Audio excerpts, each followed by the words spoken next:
नमस्कार दोस्तों, एक बार फिर आपका स्वागत है उत्कर्ष क्लासेज में। पिछली क्लास में अपन ने देखा था कि लवणीय क्षारीय मृदाएं। इसके बाद में अगला टॉपिक है मृदाएं। मृदा मृदा किसे कहते हैं, मृदा के अवयव कौन कौन से हैं, ये चीज़ अपन डिस्कस करेंगे। तो सबसे पहले बात करते हैं मृदा किसे कहा जाता है। मृदा एक प्राकृतिक पिंड है। सबसे पहले इसकी परिभाषा की बात करते हैं। तो मृदा एक प्राकृतिक पिंड है। ये प्राकृतिक पिंड है, इसका निर्माण किससे हुआ है? जो आपके चट्टानें होती है, रॉक्स होती हैं, चट्टानें होती है, चट्टानों के अपक्षय से, वेदरिंग से होता है, चट्टानों के अपक्षय से इसका निर्माण हुआ है। और पौधों को ये क्या देती है? दोनों चीज़ें, एक पोषक तत्व और दूसरा यांत्रिक आधार। पौधों के लिए पोषक तत्व और यांत्रिक आधार प्रदान करती है, फसलों के लिए कह दो या पौधों के लिए। तो मृदा क्या हुई? मृदा एक प्राकृतिक पिंड है जिसका निर्माण चट्टानों के अपक्षय से होता है। चट्टानों का अपक्षय आपकी भौतिक शक्तियों से होता है। जो भौतिक शक्तियाँ हैं जिसमें ताप, दाब सभी आते हैं, तो भौतिक शक्तियों के द्वारा चट्टानों के अपक्षय से प्राकृतिक पिंड का निर्माण हुआ और ये पौधों के लिए पोषक तत्व या यांत्रिक आधार प्रदान करती हैं। अब बात आती है इसके अंदर अवयव। इसमें एक परिभाषा और ध्यान रखनी है। इसके अंदर एक कई बार कहा जाता है कि मृदा पोषक तत्वों की धानी है। ये भी आपको ध्यान रखना है, क्योंकि जो आपके कुछ बुक्स के अंदर ये दी हुई है, लेकिन नॉर्मली परिभाषा है वो क्या होगा? मृदा एक प्राकृतिक पिंड है जिसका निर्माण चट्टानों के अपक्षय से होता है और ये पौधों के लिए पोषक तत्व और यांत्रिक आधार प्रदान करती है। अब बात आती है अवयव। तो मृदा के अवयव दो भागों में डिवाइड करते हैं अपन। एक होते हैं आपके ठोस और दूसरा हो जाएगा आपके रंध्रावकाश, यानी कि ठोस के बाद जो स्थान बचता है वो कहलाएगा आपके पोरोसिटी या रंध्रावकाश। और ये दोनों ही आयतन के आधार पर 50% होते हैं। दोनों ही आयतन के, ये भी 50% होगा और ये भी, दोनों ही रंध्रावकाश भी 50 है और ठोस भी 50 है। ठोस में आप देखोगे तो ठोस के अंदर आपके दो चीज़ें पाई जाती हैं।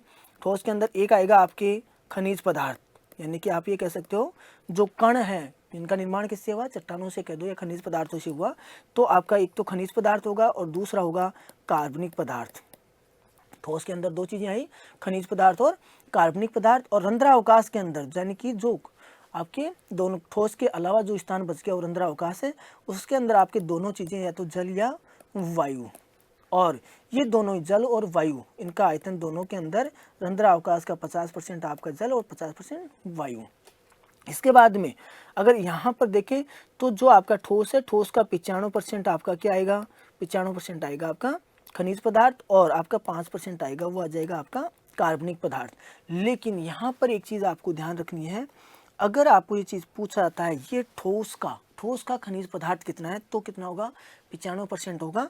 लेकिन अगर आपके पूछा जाता है कि ठोस का कार्बनिक पदार्थ 5%, डायरेक्टली अगर अपने को ये क्वेश्चन पूछा जाता है मृदा के अवयवों में ठोस का कितना पार्ट होता है या कितना हिस्सा होता है, तो अपन कुल अवयवों में पूछा जाता है तो ये बदल जाता है। यहाँ पर देखेंगे सबसे पहले खनिज पदार्थों की बात हुई है, दूसरा आपके कार्बनिक पदार्थ आ जाएगा, कार्बनिक पदार्थ, और तीसरा है आपके जल और चौथा होगा वायु। ये चार चीज़ें हैं, कार्बनिक पदार्थ, जल और वायु। यहाँ पर कुल अवयवों का अगर भाग पूछा जाता है तो यहाँ पर खनिज होंगे वो कितना हो जाएंगे आपके 45%, कार्बनिक पदार्थ होगा वो 5% और यहाँ पर जल आपका 25% और यहाँ पर आ जाएगा वायु होगा वो 25%। यानी कि कुल अवयवों में, ये अवयव है, कुल अवयवों में अगर पूछा जाता है तो आपके कितना आएगा? खनिज 45 है, कार्बनिक पदार्थ 5 है, आपका जल 25 और वायु भी 25। लेकिन अगर ये पूछा जाता है कुल ठोस का खनिज पदार्थ कितना है, तो कुल ठोस का खनिज पदार्थ होगा वो आएगा आपके 95%। और रंध्रावकाश के अंदर दोनों चीज़ें हैं आपके जल और वायु। इसके बाद में बात करते हैं इसके अंदर, सबसे पहले अपन देखा कि ठोस हो गया और दूसरा आ गया आपके रंध्रावकाश। तो रंध्रावकाश के अंदर आपके, ठोस के अंदर आपके बताया किसका, ठोस में दोनों चीज़ें होती है, खनिज पदार्थ होते हैं और कार्बनिक पदार्थ होता है। अब इसके अंदर अगला आता है आपके जल और वायु। तो अगर वायु की बात करते हैं तो संगठन के अंदर वायु, मृदा के अंदर कितनी वायु होती है, तो इसको कंपेयर करके दोनों को पढ़ना होता है। सबसे पहले बात करेंगे वायुमंडल में आपके कितना है, वायुमंडल के अंदर अगर आपके देखेंगे तो वायुमंडल में कितना है, और दूसरा अपन देखेंगे मृदा के अंदर कितना है, तो मृदा वायु में कितना है। सबसे ज़्यादा जो पाया जाता है वो है आपके नाइट्रोजन। उसके बाद में आता है आपके दूसरा है आपके ऑक्सीजन, और उसके बाद में आपके CO2। दोनों ही इंपॉर्टेंट है, दोनों के बारे में क्वेश्चन पूछा जाता है। यहाँ पर मृदा और दोनों ही वायुमंडल, दोनों के अंदर देखेंगे तो दोनों में ही नाइट्रोजन की मात्रा होती है वो दोनों में ही समान होती है। यहाँ पर ऑक्सीजन और कार्बन डाइऑक्साइड, यहाँ पर दोनों के अंदर मृदा में और वायुमंडल के अंदर दोनों के अंदर O2 में और CO2 में परिवर्तन होता है। यहाँ पर अगर देखेंगे तो मृदा वायु है, तो मृदा वायु वायुमंडल की अपेक्षा ऑक्सीजन की मात्रा है वो ऑक्सीजन की मात्रा होती है वो कम हो जाती है। किसके अंदर, मृदा के अंदर। मृदा के अंदर ऑक्सीजन की मात्रा वायुमंडल की अपेक्षा मृदा वायु में कम होती है, लेकिन CO2 की मात्रा है वो बढ़ जाती है।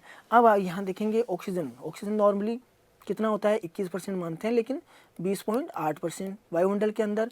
लेकिन यहाँ मृदा के अंदर ने क्या बताया, मृदा के अंदर हम देखते हैं कि ऑक्सीजन की मात्रा है वो कम हो जाती है और वो कितनी हो जाती है 20.3% हो जाती है। इसके बाद में बात करते हैं अपन CO2 की। तो मृदा के अंदर आपकी जो वायुमंडल के अंदर अगर CO2 की बात करते हैं तो वायुमंडल में CO2 होता है वो होता है आपके 0.3%, 0.3% होता है। लेकिन यहाँ पर अगर देखेंगे तो ये 8 से 10 गुना बढ़ जाती है। अगर 8 से 10 गुना, अगर 10 गुना की बात करते हैं तो आपका 0.3% हो जाता है, और अगर 10 गुना की बात करते हैं तो 0.24। तो ये ध्यान रखना 0.24 से 0.30 तक, यानी कि ये चीज़ वायुमंडल की अपेक्षा मृदा वायु में CO2 की सांद्रता 8 से 10 गुना बढ़ जाती है। ये ध्यान रखने की चीज़ है, ये पूछा जा सकता है, 8 से 10 गुना बढ़ जाती है। और O2 की मात्रा है, O2 की मात्रा वायुमंडल की अपेक्षा मृदा के अंदर O2 की सांद्रता है वो कम होती है। इसके बाद में बात करते हैं अपन जल की। तो मृदा जल के अंदर, मृदा जल के अंदर 3 प्रकार का जल पाया जाता है, दोनों को साथ पढ़ लेना है कंपेयर करके। उसके अंदर देखना है आपके, सबसे पहले बात करते हैं, अगर इसको अपन डिवाइड करते हैं तो एक तरीका है, उसको कहेंगे अपन उपलब्ध जल और अनुपलब्ध जल, लेकिन अपन तीनों पढ़ते हैं। उसके बाद में 2 होंगे, वो एक उपलब्ध होगा और 2 अनुपलब्ध होंगे। तो सबसे पहले बात आते हैं इसके अंदर, सबसे पहला मैं आपको एक अभी डायग्राम के थ्रू बताऊंगा। सबसे पहले बात करते हैं अपन हाइग्रोस्कोपिक, यानी कि आर्द्रताग्राही, हिंदी के अंदर लिख देता हूं मैं, आर्द्रताग्राही। तो आर्द्रताग्राही की बात करते हैं, आर्द्रताग्राही जल। फिर दूसरा आ जाएगा आपके, दूसरा होगा वो केशिका जल होगा, और तीसरा होगा वो आपका हो जाएगा गुरुत्वीय जल, गुरुत्वीय जल। आर्द्रताग्राही यानी कि वायुमंडल के अंदर, जब मृदा के अंदर बिल्कुल भी नमी नहीं होती और केवल वायुमंडल के नमी के कारण से अगर कोई जल है तो वो कहलाएगा आर्द्रताग्राही जल, जो कि मृदा के कणों द्वारा अवशोषित किया जाता है। इसके बाद में आता है केशिका जल और एक गुरुत्वीय जल। तो इसका एक मैं सिंपल आपको डायग्राम बताता हूँ। यहाँ पर ये है आपका फील्ड कैपेसिटी, यानी कि क्षेत्र क्षमता, और इस पे के ऊपर जो दाब होता है वो होता है 1/3 कह दो, या इसी को अपन कह सकते हैं 0.33। ये वायुमंडलीय दाब है। इस वायुमंडलीय दाब से नीचे की ओर, यानी कि मृदा के अंदर गुरुत्वाकर्षण बल के कारण से जितना जल मृदा के निचले क्षेत्रों में चला जाता है वो जल कहलाता है गुरुत्वीय जल। गुरुत्वाकर्षण बल के कारण से मृदा का जल जो निचले क्षेत्रों में, निचली परतों में चला जाता है वो कहलाता है आपके गुरुत्वीय जल, और ये 1/3 से कम वायुमंडलीय दाब पर पाया जाता है, यानी कि फील्ड कैपेसिटी से नीचे। यानी फील्ड कैपेसिटी कौन सी अवस्था होती है? फील्ड कैपेसिटी वो अवस्था होती है जिसमें मृदा के अंदर अधिकतम जल होता है। मृदा में अधिकतम जल की अवस्था को फील्ड कैपेसिटी यानी क्षेत्र क्षमता कहा जाता है। इसके बाद में आता है आपके दूसरा आता है आपके केशिका जल। केशिका जल, केशिका जल कौन सा होता है? गुरुत्वाकर्षण बल के विरुद्ध मृदा के अंदर जो जल पाया जाता है वो आता है केशिका जल, और ये जल आपके उपलब्ध होता है। ये केवल कौन है? उपलब्ध जल यही होता है, केशिका जल ही। उसके अलावा गुरुत्वीय जल भी होता है, वो क्या होगा? अनुपलब्ध है, यानी कि उपलब्ध नहीं होता है। और यहाँ पर आपका जो हाइग्रोस्कोपिक यानी आर्द्रताग्राही जल है वो आर्द्रताग्राही जल भी आपके उपलब्ध नहीं होता है। केवल कौन सा जल उपलब्ध होता है? आपके केशिका जल ही उपलब्ध होता है, तो आर्द्रताग्राही जल। अब यहाँ पर फील्ड कैपेसिटी यानी कि 1/3 वायुमंडलीय दाब पर आपके क्षेत्र क्षमता के नीचे हो जाएगा वो गुरुत्वीय जल है, जो कि गुरुत्वाकर्षण बल के कारण से नीचे की ओर चला जाता है। इसके बाद में आता है आपके 31 पे आता है आपके विल्टिंग कोफिशिएंट, यानी कि एक पॉइंट और होता है 15, जिसको अपन कहते हैं 15 पे वो होता है विल्टिंग कोफिशिएंट। फिर आ जाता है 31, ये आपका क्या होता है, आर्द्रता ग्राही गुणांक होता है। तो इसके ऊपर यानी कि 31 तक जैसे जैसे आपने वायुमंडल दाब बढ़ता जाता है, वायुमंडलीय दाब बढ़ता जाएगा, मृदा नमी कम होती जाती है। और 31 पर आने के बाद में यहाँ पर मृदा के अंदर नमी बिल्कुल भी नहीं होती है। अगर कण अवशोषित करते हैं तो वो कौन सा जल हो जाएगा, आर्द्रता ग्राही। यानी कि इसके बाद इसका अर्थ ये हुआ कि अपने दोनों तरीके से, 2 बार एक चीज़ पूछी हुई भी है एग्जाम के अंदर, एक केसी का जल आपके कहाँ तक हुआ, 15 तक हुआ, लेकिन अपने को नमी उपलब्ध कहाँ तक है, 31 तक। तो कई बार पूछा जाता है मृदा के अंदर अवेलेबल वाटर यानी कि उपलब्ध जल कहाँ तक होता है, तो कहाँ तक हो जाएगा 1/3 से 31 वायुमंडलीय दाब तक। लेकिन उसके अंदर अगर क्वेश्चन ऐसे आ जाता है कि कहाँ से कहाँ तक पाया जाता है, तो कई बार ऑप्शन के अंदर 31 नहीं देखे क्या देता है 15, तो क्या आ जाएगा 0.33 से 15 के मध्य उपलब्ध जल होता है, केसी का जल होता है। यह आ जाएगा आपका विल्टिंग कोफिशिएंट। अब एक चीज़ आती है आपके इसके अंदर, वो चीज़ है, कई बार देखो एक स्थाई, हिंदी के अंदर स्थाई और अस्थाई, लेकिन इसको आपको क्या करना है, इसको ध्यान रखना है। एक होता है परमानेंट विल्टिंग यानी कि PWP, और एक ध्यान रखना है UWP। अब बात आती है कि आपको स्थाई देखा जाए तो स्थाई वह बिंदु जिस पर पुनः सिंचाई करने पर पौधे जीवित हो जाते हैं, या आप ये कह सकते हो पुनः उसी अवस्था में आ जाते हैं, वो बिंदु कौन सा होगा। अब स्थाई और अस्थाई हिंदी के अंदर ये कंफ्यूज करता है, आपको ध्यान रखना है। एक तो PWP यानी कि परमानेंट, और इसकी हिंदी वैसे क्या हो रही है, स्थाई। स्थाई आपके परमानेंट पर पौधे पुनः जीवित हो जाते हैं, आप यह कह सकते हो पुनः स्फीत अवस्था में आ जाते हैं। प्लांट डू नॉट डाई यानी कि मरते नहीं है पौधे, या फसल अपन कह सकते हैं, पौधे मरते नहीं, सिंचाई करने पर पुनः उसी अवस्था में आ जाते हैं, वो बिंदु होता है PWP। यानी कि अपन बात करेंगे 15 के ऊपर, तो यहाँ पर होता है PWP। उसके बाद में आता है UWP।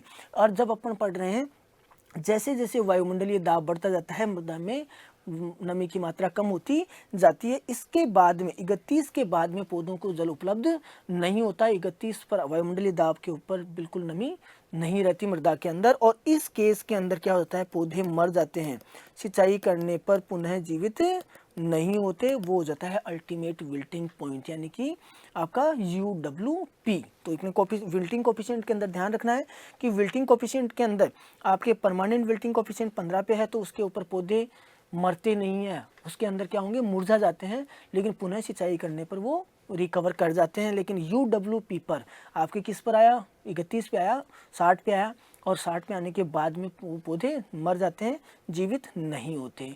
तो ये हो गया आपके जल। तो 3 प्रकार का जल है, आर्द्रता ग्राही जल जो पौधों को उपलब्ध नहीं होता, गुरुत्वीय जल जो पौधों को उपलब्ध नहीं होता, उपलब्ध जल कौन सा होता है, केसी का जल होता है, जिसको कैपिलरी भी बोलते हैं। अगर आपके एग्जाम में हो सकता है इसे इंग्लिश में लिखा हुआ जाए कैपिलरी वाटर, यानी कि कैपिलरी ही जल ही पौधों को उपलब्ध होता है। इसके बाद में बात करते हैं मृदा जल के बाद में आता है मृदा कणाकार, मृदा संरचना। अब यहाँ पर एक तो सॉइल टेक्सचर यानी कि मृदा कणाकार, और एक होता है आपके मृदा संरचना। तो मृदा कणाकार की बात करते हैं, मृदा के कणों का आकार। एक चीज ये होती है कि मृदा के अंदर कणों का आकार क्या क्या है, मृदा कणाकार। अब टेक्सचर जिसकी बात करते हैं, तो उसके अंदर होता है रिलेटिव प्रोपोर्शन, यानी कि उसका सापेक्ष अनुपात। मृदा के कणों का जो अनुपात होता है वो होगा आपके मृदा कणों का अनुपात, वो क्या कहलाया आपके कणाकार, टेक्सचर कहलाया, कणों का अनुपात, relative proportion of soil particles, यानी कि मृदा कणों का अनुपात, कौन कौन से कण है किस अनुपात में है, तो वो कणाकार कहलाया। स्ट्रक्चर, संरचना, संरचना कब बनेगी, जब मृदा के कण एक निश्चित प्रारूप में जमेंगे, किसी भी प्रारूप में हो सकते हैं, संरचना में अपन देखेंगे कैसे कैसे प्रारूप होते हैं। तो मृदा के कणों का, मृदा कणों का एक निश्चित प्रारूप में, ऐसा नहीं है कि जैसे मान लो कि मृदा कण, क्योंकि मृदा के कणों का जमाव होगा, व्यवस्थापन होगा, तो वो एक निश्चित प्रारूप में होगा। प्रारूप में व्यवस्थापन क्या कहलाता है आपके, वो कहलाएगा मृदा संरचना। तो मृदा संरचना क्या हुई, मृदा कणों का एक निश्चित प्रारूप में व्यवस्थापन, और कणाकार क्या हुआ, उनके कणों का अनुपात, सापेक्षिक अनुपात। अब मृदा कणाकार के अंदर अपने को ध्यान रखता है कि मृदा के कणों का आकार पूछा जाता है। मृदा के कणों का आकार पूछा जाता है तो उसके अंदर सबसे पहले अपन बात करते हैं। देखो कण तीन, मृदा के कण तीन प्रकार के होते हैं। एक आता है आपके सैंड, सैंड को अपन कहते हैं बालू। फिर दूसरा आता है सिल्ट, दूसरा हो जाएगा आपके सिल्ट, और तीसरा आ जाएगा आपके क्ले, और क्ले का दूसरा नाम है मृत्तिका। तीन प्रकार के कण हैं। बालू के कणों को दो भागों में डिवाइड करते हैं, एक होती है मोटी बालू और एक होती है महीन बालू। दो भागों में इसको डिवाइड किया जाता है, मोटी बालू और महीन बालू। इसके बाद में आता है आपके जो सबसे छोटे कण होते हैं वो क्ले, और इससे बड़े जो कण होते हैं उसको ग्रेवल कहते हैं। ग्रेवल का मतलब होता है यानी कि कंकड़ या पत्थर जिसको अपन कहा जाता है, तो ग्रेवल। यहाँ पर सबसे छोटे जो कण हैं वो हैं क्ले के। क्ले के कणों का आकार, ये इंपॉर्टेंट है, अब तक सब जब भी क्वेश्चन पेपर कहीं पे भी देखा है उसके अंदर मैक्सिमम बार ये क्वेश्चन पूछा गया है। और मृदा के क्ले कणों का आकार होता है वो 0.002 mm से कम होता है। अब आपको क्या करना है, उससे बड़े कण होंगे वो सिल्ट होंगे, उससे बड़े होंगे महीन बालू के, उससे वो बड़े होंगे वो मोटी बालू के, और जो उससे भी बड़े होंगे वो ग्रेवल आ जाता है, कंकड़ पत्थर आ जाता है, उसके बाद में स्टोन आ जाता है। चलो वो एक अलग चीज़ है, अपने पॉइंट ऑफ व्यू से यही है। अब सिल्ट के कण, सिल्ट के कणों का आकार क्या होगा, इसका कण क्या हुआ 0.02 mm से कम हो गया, 0.02 mm से कम हो गया। लेकिन इनके सिल्ट का कितना हुआ, तो आपके यहाँ पर आ जाएगा 0.002 से लेकर कहाँ तक 0.02 mm तक ये कण होंगे। ये किसके हो जाएंगे, सिल्ट के होंगे। इसके बाद में वापस आता है तो अब कहाँ से, यहाँ से तो 0.02 से लेकर कहाँ तक हो जाएगा 0.2 तक के mm के जो कण होते हैं वो कण कहलाएंगे आपके महीन बालू के। इसके बाद में आता है 0.2 से लेकर 2 तक जो कण होते हैं वो कण कहलाएंगे आपके मोटी बालू के। और अगर आपके 2 यानी कि 2 mm से अधिक आकार के जो कण होते हैं वो कण कौन से कहलाते हैं, ग्रेवल के कहलाते हैं, और उससे 10 से बड़े होते हैं वो स्टोन के कहलाते हैं। अपने यहाँ पर सैंड, सिल्ट और क्ले ये 3 पार्टिकल्स होते हैं और तीनों का आकार होता है। किसी का भी आकार पूछा जाता है तो हम बता सकते हैं, सिंपली 1 पॉइंट कम करते जाना है और इनका आकार आ जाएगा। जैसे 0.002 mm से लेकर 0.02, फिर 0.02 mm से लेकर 0.2, फिर 0.2 से 2, और ये हो जाएगा आपके मोटी बालू के कण। अब इसके बाद में आता है मृदा संरचना। मृदा संरचना के अंदर सबसे पहले देखो, संरचनाएं 4 प्रकार की होती हैं, बिल्कुल सिंपल है, क्वेश्चन भी पूछा जाता है। मृदा संरचना के अंदर आपके देखो सबसे पहले अपन बात करते हैं, एक आता है आपके प्रिज्मीय, प्रिज्मेटिक, प्रिज्मीय हो गया। दूसरा आता है आपके, ये हो जाएगा प्रिज्मेटिक। इसके बाद में प्रिज्मीय हो गया, प्रिज्मीय के बाद में आ जाएगा आपके प्लेटी, प्लेटी के बाद में आ जाएगा आपके स्फेरिकल, गोलाकार, और एक आ जाएगा आपके ब्लॉकी। 4 प्रकार की संरचना होती है, प्रिज्मेटिक, प्लेटी, गोलाकार और ब्लॉकी। सबसे पहले प्रिज्मेटिक और प्लेटी, इसके अंदर इतना ही ध्यान रखना है, दोनों रिलेटेड है, दोनों को साथ ही याद रखना है। 2 प्रकार की स्ट्रक्चर मैं बना रहा हूँ आपके यहाँ पर, ये संरचनाएं की निर्माण हो रही है। दूसरी जो स्ट्रक्चर बन रही है, अगर इसी स्ट्रक्चर को अपन ऐसा कर देते हैं, आरडी प्लेट्स के रूप में कर देते हैं, तो यहाँ पर एक ऐसी संरचना बन गई।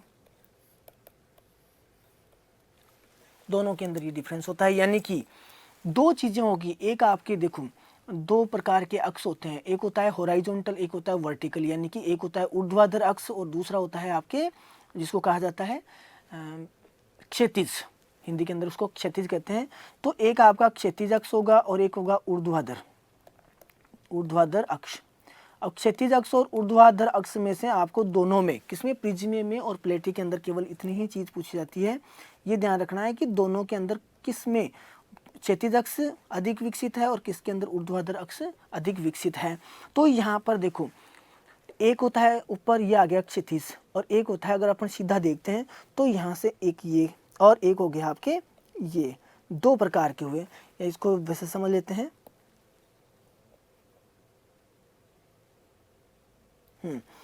इसको आप ऐसे देख सकते हो, एक अक्ष होगा वो ये होगा और दूसरा अक्ष है वो ये होगा। इन दोनों के अंदर आपके जो ज़्यादा विकसित होगा वो ही आपके संरचना का निर्माण होगा। अगर आप देखोगे प्रिज्मीय के अंदर देखते हो तो आपका जो ऊर्ध्वाधर अक्ष है, जो आपका ऊर्ध्वाधर अक्ष है जिसके ऊपर बात कर रहे हैं, ये ऊर्ध्वाधर अक्ष है, ये ज़्यादा विकसित है। तो अपन क्या लिख देंगे प्रिज्म में कि ऊर्ध्वाधर अक्ष क्षैतिज अक्ष की अपेक्षा अधिक विकसित होता है, यानी कि विकसित कौन सा हुआ, ऊर्ध्वाधर हुआ। और यहाँ पर क्या लिख देंगे क्षैतिज, तो यहाँ अपन क्या बोलेंगे क्षैतिज अक्ष जो होराइजोंटल है, ध्यान रखना इसके अंदर होराइजोंटल एक्सिस होता है, जो होराइजोंटल है वो कौन सा होगा, ज़्यादा विकसित होगा। तो यहाँ कह देंगे क्षैतिज अक्ष ऊर्ध्वाधर अक्ष की अपेक्षा ज़्यादा विकसित होता है वो संरचना। और प्लेटनुमा संरचना बनती है तो प्लेटी संरचना कहलाती है। यहाँ पर खंबेनुमा खड़े खंबेनुमा संरचना बनती है तो खंबेनुमा संरचना होगी वो कौन सी हो जाएगी, आपके प्रिज्मीय संरचना होती है। अब बात आती है गोलाकार और ब्लॉकी, दोनों में, दोनों ये भी रिलेटेड है। दोनों के अंदर देखो दो संरचना, इसमें भी मैं स्ट्रक्चर बनाता हूँ। अगर आप देखते हो ये क्या है, ट्राइंगल है, ये स्क्वायर है आपका, ये रेक्टेंगुलर है, कोई भी संरचना होती है। अगर ये संरचनाएं आप देखोगे और एक ये संरचना है गोलाकार, अगर इनमें देखा जाए तो यहाँ पर जो आपके शब्द दो आएंगे आपके, एक कोणीय और एक अकोणीय। तो कोणीय संरचना, ये कोणीय संरचना है, ये कोणीय संरचना है, ये कोणीय संरचना है, लेकिन यहाँ पर किसी प्रकार का कोई कोणीय संरचना नहीं है। तो ये तो आ जाएगी आपके गोलाकार में आ जाती है अकोणीय, अकोणीय संरचनाओं का निर्माण होता है। और आपका जो ब्लॉकी है, ब्लॉकी के अंदर कोणीय संरचनाओं का निर्माण होता है। और उन वे कोणीय संरचनाएं कैसी हो सकती हैं, वो त्रिभुजाकार हो सकती हैं, आयताकार हो सकती हैं, वर्गाकार हो सकती हैं, षटभुजाकार हो सकती हैं। यानी कि मृदा संरचना की ब्लॉकी संरचना के अंदर या ब्लॉकी स्ट्रक्चर के अंदर क्या हो जाएगा, कोणीय संरचनाओं का निर्माण होता है, जिसके अंदर वो त्रिभुजाकार, वर्गाकार, आयताकार किसी भी आकृति की हो सकती है। लेकिन गोलाकार में किसी भी संरचना का, यानी कि कोणीय संरचना का निर्माण नहीं होता, अकोणीय संरचनाओं का निर्माण होता है। प्लेटी संरचना में क्या होता है, जो आपका क्षैतिज अक्ष होता है वो अधिक विकसित होता है, जिसके कारण से प्लेटनुमा संरचनाओं का निर्माण होता है। और प्रिज्मेटिक के अंदर क्या हो जाएगा, प्रिज्मेटिक के अंदर ऊर्ध्वाधर अक्ष होता है वो अधिक विकसित होता है, जिसके कारण खड़े खंबेनुमा संरचनाओं का निर्माण होता है। ये हो गया आपके संरचना। संरचना के अंदर चार प्रकार की जो संरचनाएं हैं, चारों प्रकार के अंदर ये ध्यान रखना है कि प्रिज्मेटिक के अंदर एक अक्ष कौन सा होगा, क्षैतिज अक्ष होगा, वो विकसित है तो खंबेनुमा संरचना होगी। प्लेटी के अंदर क्या हो जाएगा, आपका जो क्षैतिज अक्ष है यानी कि होराइजोंटल, हिंदी के अंदर अंग्रेजी में ध्यान रख लेना, एक होराइजोंटल है, एक वर्टिकल है। वर्टिकल होता है अपन सीधी कटान जो काटते हैं, सीधा कटान काटने के बाद में अपने को जो अक्ष दिखाई दिया वो होता है आपके वर्टिकल। तो वर्टिकल आपके प्रिज्मेटिक में, और प्लेटी के अंदर आपके होराइजोंटल, गोलाकार के अंदर आपके क्या हुआ, अकोणीय संरचनाएं हुई, और ब्लॉकी के अंदर आपके कोणीय संरचनाओं का निर्माण होता है। इसके बाद में आता है आपके परिच्छेदिका, मृदा परिच्छेदिका, जिसको अपन मृदा प्रोफाइल भी कहते हैं, परिच्छेदिका प्रोफाइल। मृदा परिच्छेदिका, देखो परिच्छेदिका किसको कहा जाता है, परिच्छेदिका का अर्थ होता है मृदा की खड़ी कटान, जिसको अपन ने कहा था अभी वर्टिकल सेक्शन ऑफ सोइल। तो मृदा की खड़ी कटान कह दो, या अभी उसको कहा था यानी वर्टिकल सेक्शन, यानी कि ऊर्ध्वाधर कटान जो होगी। खड़ी कटान के बाद में अपने को जो संस्तर दिखाई देते हैं, वो जो संरचनाएं दिखाई देती है, वो क्या कहलाता है, आपके मृदा प्रोफाइल कहलाता है। मृदा की खड़ी कटान यानी कि वर्टिकल सेक्शन के बाद में जो आपकी परतें दिखाई देती है वो क्या कहलाया, मृदा परिच्छेदिका, मृदा प्रोफाइल। मृदा प्रोफाइल के अंदर सिंपली मैं डायग्राम बनाता हूँ, उसी से आप समझना। मृदा प्रोफाइल के अंदर सबसे पहले बात करते हैं, एक आता है आपके ओ संस्तर जो सभी मृदाओं के अंदर नहीं पाया जाता है, फिर आता है आपके ए संस्तर, फिर उसके बाद में आता है आपके बी संस्तर, फिर उसके बाद में आता है आपका सी संस्तर, और उसके बाद में आता है बेड रॉक यानी कि आर, बेड रॉक आर संस्तर। ए संस्तर के ऊपर की जो कुछ मृदाएं होती हैं उनके अंदर एक संस्तर पाया जाता है, वो होता है ओ संस्तर, होता है ओ। तो यहाँ पर ओ संस्तर का अर्थ होता है ऑर्गेनिक होराइजन, उसको कहते हैं कार्बनिक संस्तन, उसको क्या बोलेंगे, कार्बनिक संस्तर।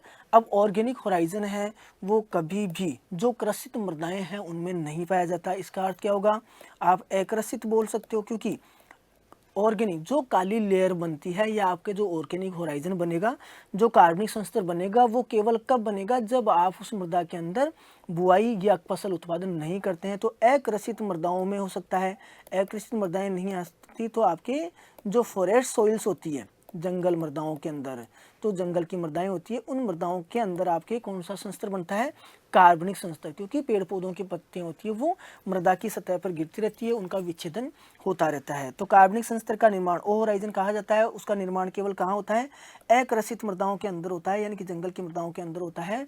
और या क्वेश्चन ऐसे भी आ सकता है कि अकृषित मृदाओं के अंदर कौन सा होराइजन पाया जाता है, तो वो हो जाएगा ओ होराइजन। नहीं पाया जाता, कृषित मृदाओं में कौन सा होराइजन नहीं पाया जाता, तो कृषित मृदाओं के अंदर ओ होराइजन नहीं पाया जाता। इसके बाद में बात आती है आपके ए होराइजन। अब ए होराइजन और बी होराइजन, ए होराइजन को कहा जाता है अधिकतम निक्षालन। यहाँ पर बात आती है, अपक्षालन बोल दो, एक चीज आ रही है अधिकतम अपक्षालन। अधिकतम अपक्षालन होगा किस क्षेत्र में, किस होराइजन में होगा, ए में। और ए के जितने भी पदार्थ होते हैं वो किस में जाते हैं, बी में। तो यहाँ पर बी में अपन क्या लिख सकते हैं, अधिकतम निक्षेपण। एक्यूमुलेशन कहाँ हो रहा है, एक्यूमुलेशन कोई भी पदार्थ ऊपरी संस्तर से आ रहा है वो निचले संस्तर के अंदर आके वो उसका जमाव हो रहा है, निक्षेपण हो रहा है। तो निक्षेपण होगा यहाँ पर बी होराइजन के अंदर, तो एक्यूमुलेशन कहते हैं उसको, क्या बोलते हैं, एक्यूमुलेशन, यानी कि जमाव कह दो या एक्यूमुलेशन कह दो, जमाव। तो जमाव कहाँ हो रहा है, बी होराइजन के अंदर। एक के अंदर से क्या हो रहा है, कोई भी पदार्थ वो अपक्षालित हो रहा है, यानी कि उस होराइजन से जा रहा है। तो आप इसको क्या कह सकते हो, दो शब्द आते हैं, एक होता है वॉशिंग इन और एक होता है वॉशिंग आउट। वॉशिंग आउट का अर्थ क्या होता है, कोई भी चीज़ किसी से निकल जाए उसको वॉशिंग आउट कहते हैं। अपक्षालन का अर्थ क्या है, अपक्षालन के साथ में जो भी तत्व हैं वो निचले क्षेत्र में जा रहे हैं, निचले होराइजन में जा रहे हैं। तो यहाँ पर एक शब्द आ जाता है, आप इसको कहोगे वॉशिंग आउट। लेकिन यही शब्द अगर अपने को प्रयोग करना है तो वॉशिंग इन किसके लिए कर देंगे, यहाँ पर आ जाएगा आपके जो अभी आपने बात की थी, यहाँ वॉशिंग आउट। वॉशिंग आउट कौन सा हुआ, वॉशिंग आउट आपका ए हुआ, तो यहाँ पर आ जाएगा वॉशिंग इन, ये हो गया आपके वॉशिंग इन। तो वॉशिंग इन। अब दो शब्द और होते हैं, दो शब्द होते हैं, एक आता है आपके इल्यूवियल और एक होता है इल्यूविएशन और एक होता है आइल्यूविएशन। दोनों के अंदर ध्यान रखना है। यहाँ पर देखो, एक होता है इल्यूविएशन और एक होता है आइल्यूविएशन। अब इन दोनों में कैसे ध्यान रखें, तो अपने को सिंपली क्या ध्यान रखना है, जहाँ वॉशिंग आउट हो रहा है, वॉशिंग आउट हो रहा है, अल्फ़ाबेटिकली ध्यान रख लेना। आपके अल्फ़ाबेटिकली ई पहले आ रहा है तो आपको इल्यूविएशन को क्या करना है, ऊपर के अंदर यानी कि ए होराइजन में रखना है, और आइल्यूविएशन है वो किस में आ जाएगा, आपके बी होराइजन में। तो यहाँ अपन क्या कह देंगे,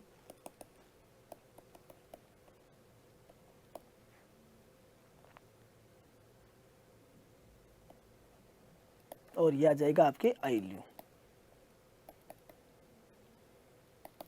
ठीक है, तो यहाँ आई का ध्यान रखना है और यहाँ पर अपने को क्या ध्यान रखना है, ई का, क्योंकि यहाँ ई से शुरू हो रहा है तो ई अल्फ़ाबेटिकली पहले आ रहा है। तो वॉशिंग आउट या इल्यूविएशन, वॉशिंग इन या आइल्यूविएशन, और अधिकतम निक्षेपण है वो एक्यूमुलेशन, जमाव किस में हो रहा है, बी के अंदर हो रहा है, और अधिकतम अपक्षालन हो रहा है वो किस में हो रहा है, ए में। और ए और बी इन दोनों को मिलाकर क्या कहा जाता है, इन दोनों को क्या कहते हैं, सोलम। क्या कहा जाता है, इसको सोलम कहा जाता है। वो अपन यहाँ लिख लेंगे ए प्लस बी, ए प्लस बी होगा वो आपका हो जाएगा सोलम। यानी कि सोलम, मृदा शब्द की उत्पत्ति किससे हुई है, सोलम से, और सोलम क्या है, ए और बी, यानी कि ये कौन सा आ गया आपके, ये ऊपरी पार्ट जो सॉइल है।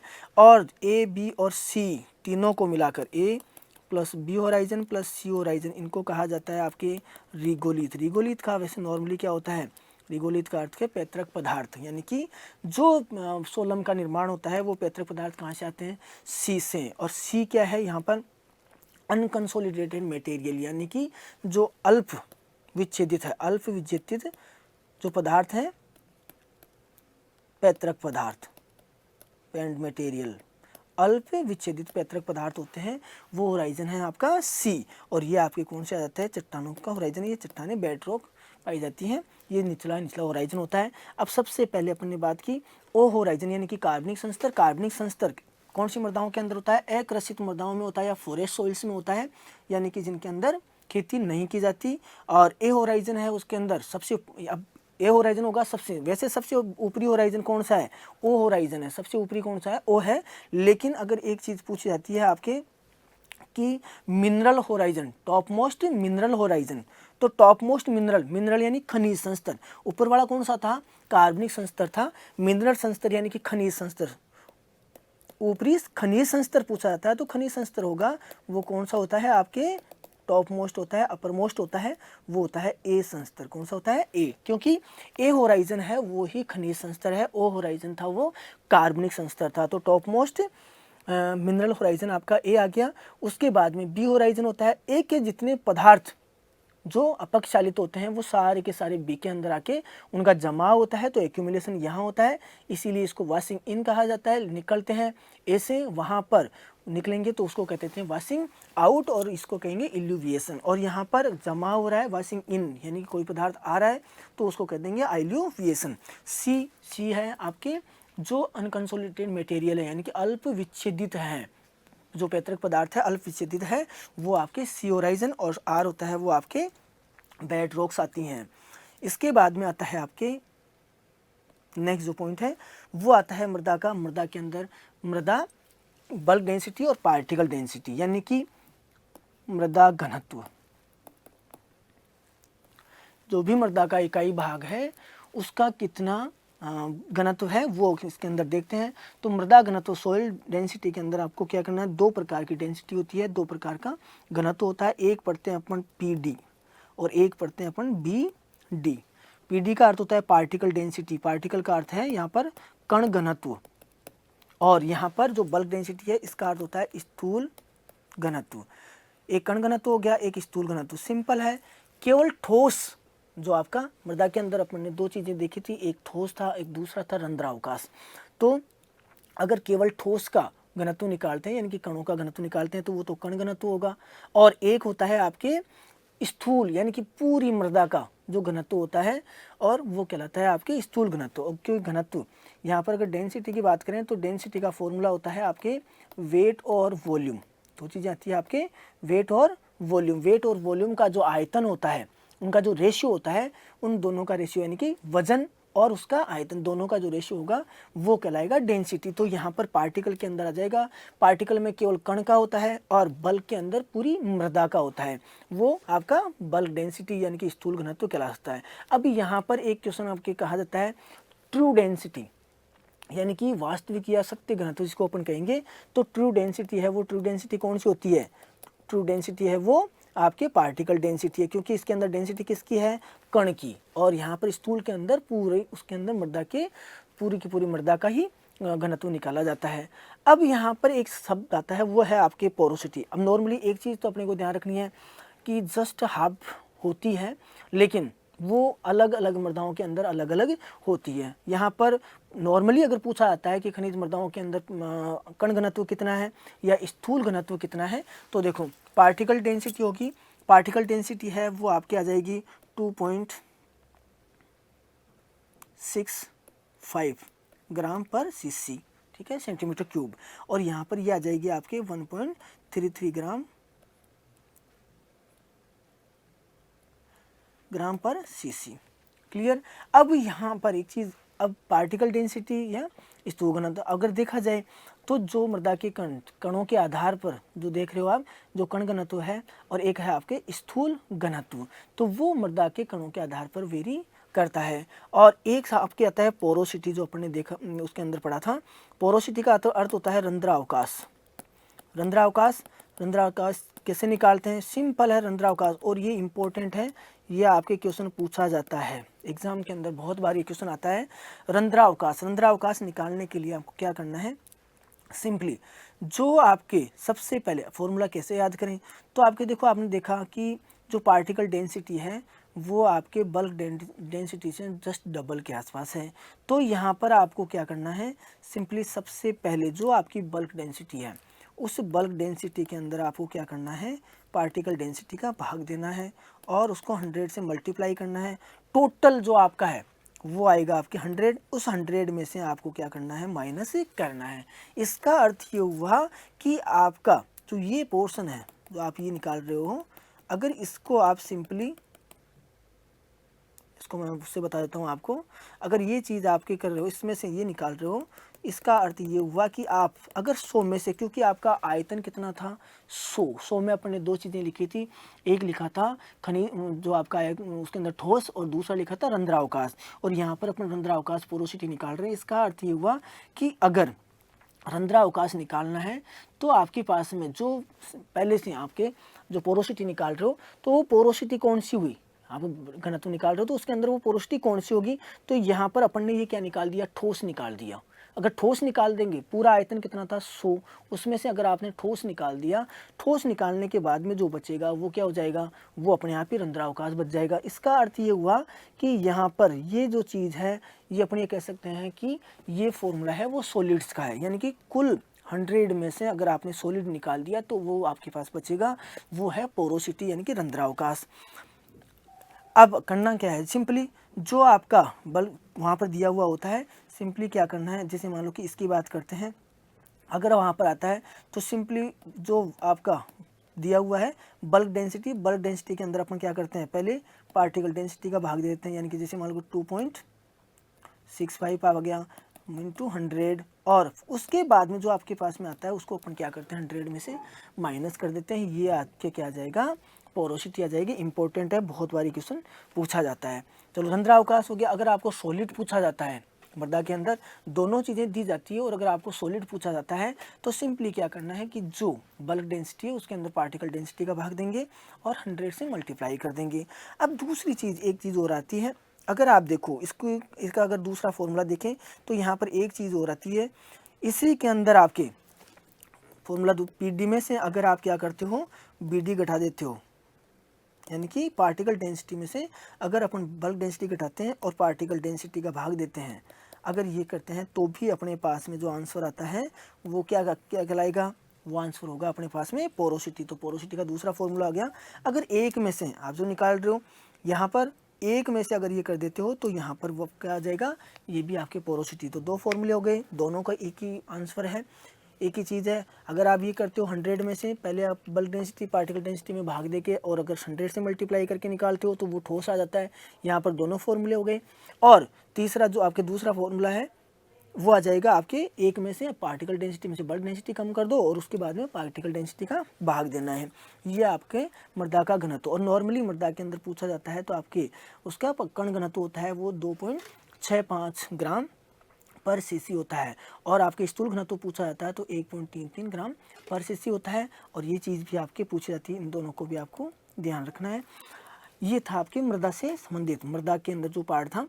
तो मृदा के अंदर आपके सबसे पहले अपन ने मृदा के अंदर क्या पढ़ा, मृदा के अंदर अपन ने सबसे पहले देखा मृदा किसको कहते हैं, और मृदा के अवयव कौन कौन से हैं।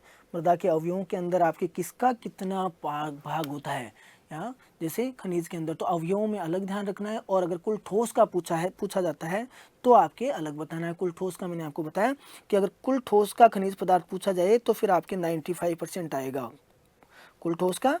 अगर अपने को पूछा जाता है तो खनिज तो कितना आ जाएगा, 95 आएगा। अगर लेकिन अगर कुल अवयवों में अगर उसका पूछा जाता है तो अपने पास में कितना आएगा, 45% आएगा। इसके बाद में रंध्रावकाश दोनों आधे आधे होते हैं। इसके बाद में मृदा के अंदर जो मृदा वायु है, मृदा वायु के अंदर वायुमंडल के साथ कंपेयर करके अपने देखा था, यहाँ पर नाइट्रोजन दोनों बराबर होती है। नाइट्रोजन कितना परसेंट होती है, 79 होती है। तो यहाँ पर दोनों बराबर होगी, यहाँ पर भी 79 आ जाएगी। लेकिन यहाँ पर जो क्वेश्चन आता है वो किसका आता है, आपके ऑक्सीजन और CO2 का। ऑक्सीजन और CO2 का आएगा। उस केस के अंदर आपके O2 की सांद्रता यानी कि ऑक्सीजन की सांद्रता है वो वायुमंडल की अपेक्षा मृदा वायु के अंदर कम होती है, कुछ कम होती है लेकिन कम होती है। यहाँ पर वायुमंडल में जो ऑक्सीजन है 20.8 है, वो यहाँ पर कितनी हो जाएगी 20.3। लेकिन CO2 की सांद्रता 8 से 10% बढ़ जाती है, यानी कि जो वायुमंडल के अंदर CO2 है उसकी सांद्रता 8 से 10 गुना बढ़ जाएगी, और CO2 के अंदर सांद्रता कितनी हो जाती है 0.24 तक पहुँच जाती है। इसके बाद में आता है आपके मृदा जल। मृदा जल अपने 3 प्रकार का पढ़ा, आर्द्रता ग्राही, केशिका यानी कैपिलरी, और एक ग्रेविटेशनल।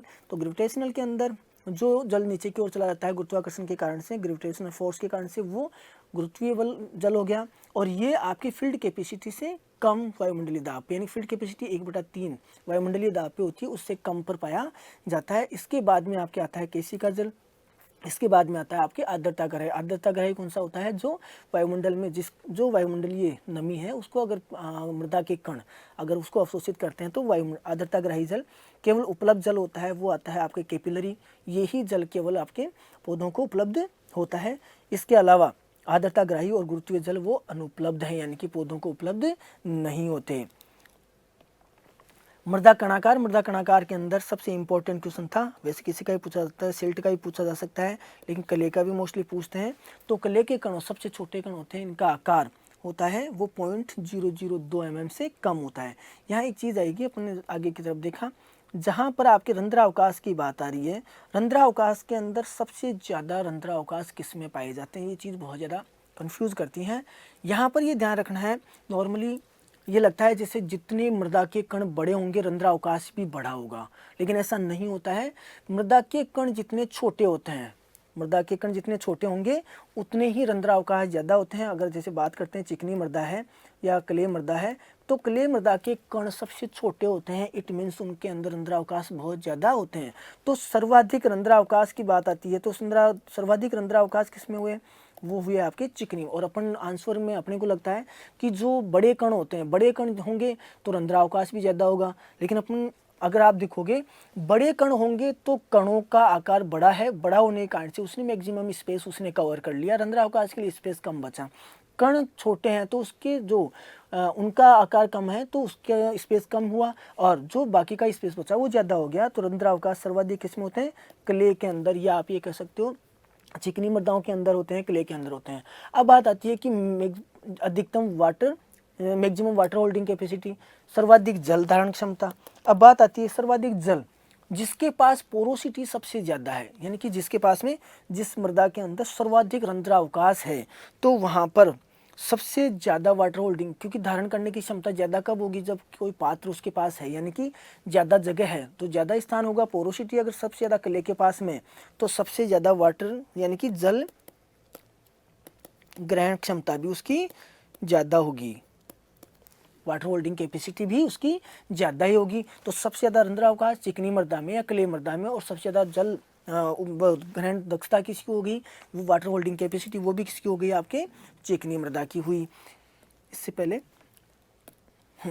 तो ये क्ले के कण हो गए। सिल्ट के कण क्ले से बड़े होते हैं, यानी कि 0.002 mm से लेकर 0.02 mm तक जो कण होते हैं वो किसके होते हैं? सिल्ट के होते हैं। इसके बाद में दूसरे कण आ जाते हैं। इसके बाद में मृदा संरचना, तो मृदा के कणों का एक निश्चित प्रारूप में जमाव, मृदा के कणों का एक निश्चित प्रारूप में जमाव मृदा संरचना कहलाता है।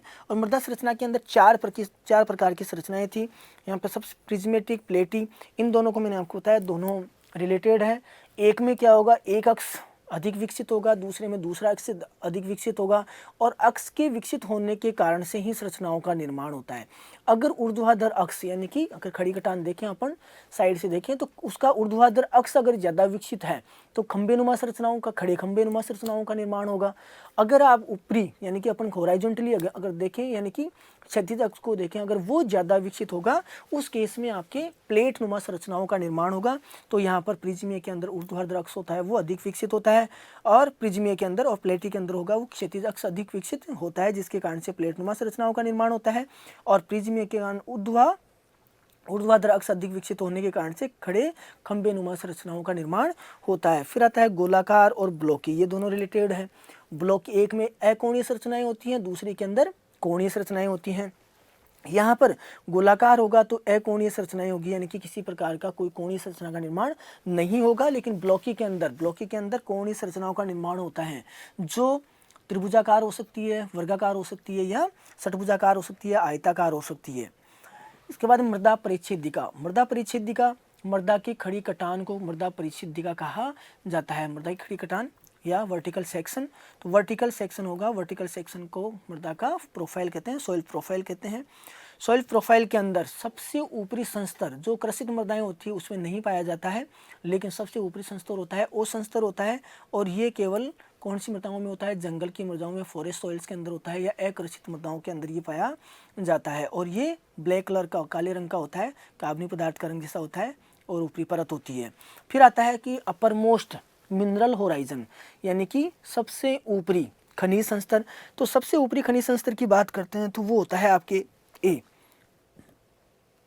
क्योंकि सबसे ऊपरी संस्तर तो कौन सा था, कार्बनिक संस्तर था, लेकिन उसके नीचे ए आया, वो कौन सा है, खनिज संस्तर है। तो सबसे अपर मोस्ट जो खनिज संस्तर हुआ, खनिज संस्तर हुआ, वो हुआ आपके ए संस्तर, और सबसे ऊपरी संस्तर था वो कार्बनिक संस्तर था, ओ संस्तर था।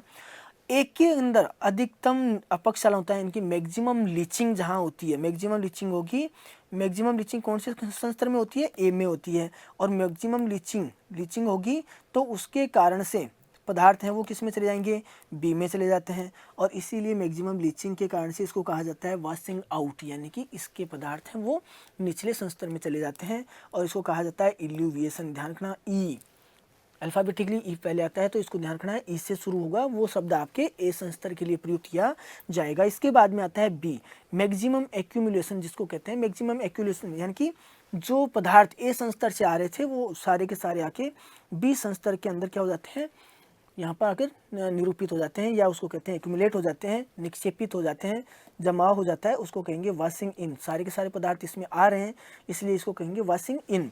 इसके बाद में यहाँ पर ध्यान रखना है, यहाँ आई आएगा वही, दोनों में कोई डिफरेंस नहीं है, दोनों के अंदर केवल आई और ई, यानी इल्यूवियन और आई इल्यूवियल। तो यहाँ पर क्या करना है, आई से जो वर्ड शुरू होगा वो बी के लिए रखना है। फिर आता है सी, ये आता है अनकंसोलिडेटेड मटेरियल, यानी कि अल्प विच्छेदित पैतृक पदार्थ होता है, वो सी संस्तर होता है। और यहाँ पर आर जो लास्ट के अंदर आपके जो बेड रॉक्स होती हैं, चट्टानें होती हैं, वो आपकी कौन सी हो जाती हैं, आर जो सबसे नीचे का स्तर होता है। ये दोनों अपनी बात को डिस्कस कर चुके हैं। इसके बाद में एक आता है सोलम, वो कहेगा ए और बी होराइजन दोनों को मिलाकर सोलम कहा जाता है, ए बी सी को रिगोलिथ कहा जाता है। एक होता है रिगोसोल, एक होता है रिगोसोल। रिगोसोल का अर्थ होता है जिसके अंदर होराइजन्स स्पष्ट नहीं दिखाई देते हैं, उनको कहा जाता है रिगोसोल, वो मृदा का गण है। और यह है रिगोलिथ, यानी कि तीनों संस्तर जो होते हैं उन तीनों संस्तर को मिलाकर अपन रिगोलिथ कहा जाता है। इसके बाद में देखा घनत्व, घनत्व आपके जो घनत्व होता है वेट और वॉल्यूम का जो रेशियो होता है वो घनत्व होता है। दो प्रकार का आपके घनत्व है मृदा के अंदर, एक होता है पार्टिकल डेंसिटी कण घनत्व, और दूसरा होता है स्थूल घनत्व। पार्टिकल डेंसिटी होती है, कण घनत्व होता है तो वो होता है 2.65 ग्राम पर सीसी, और यहाँ पर बल्क डेंसिटी होगी यानी कि स्थूल घनत्व होगा वो होगा 1.33 ग्राम पर क्यूबिक सेंटीमीटर क्यूब। रंध्रावकाश, रंध्रावकाश का अपने देखा 100 में से जो आपका बल्क डेंसिटी है उसमें पार्टिकल डेंसिटी का दोनों का रेशियो है, उसको क्या करना है आपको 100 में से माइनस करना है, तो वो आपके रंध्रावकाश आ जाएगा। दूसरा फॉर्मूला मैंने बताया है, ये जो फॉर्मूला है यानी कि आप 100 में से जो घटा रहे हो वो आपके सॉलिड का फॉर्मूला होगा, सॉलिड को घटा देंगे तो अपने पास में रंध्रावकाश आ जाएगा। यहाँ पर अपन ने देखा कि चिकनी और क्ले मृदा जिनका रंध्रावकाश की बात की, तो जितने छोटे कण होते हैं, सबसे छोटे कण क्ले के होते हैं, चिकनी के होते हैं, इसके कारण से इनके अंदर रंध्रावकाश सर्वाधिक होता है, और सर्वाधिक रंध्रावकाश होता है तो जल ग्रहण क्षमता होती है वो भी इसकी सबसे ज़्यादा, जल धारण क्षमता होती है वो सबसे ज़्यादा होती है, और सबसे ज़्यादा किसकी होगी, क्ले की। जल धारण क्षमता पूछा जाता है तो क्ले की सबसे ज़्यादा होती है। ये था अपनी मृदा से संबंधित, मृदा की जितना भी पार्ट था मृदा का। इसके बाद में जो अपन अगला टॉपिक लेंगे, अगला टॉपिक होगा वो आएगा आपके खाद्य उर्वरक या पोषक तत्व। वो अभी इतना ही, धन्यवाद। Click on the subscribe button to subscribe to our channel. Press the bell icon on the YouTube app and never miss another update. Download eUtkarsh app from Google Play Store. eUtkarsh app is one-stop solution for your competitive exam preparation. With lots of unique and amazing features like create your own custom test, add YouTube videos in app library, add web reference link. For quick revision, make your own custom flashcards. For each chapter, you can give online test and analyze your performance. So download eUtkarsh app now.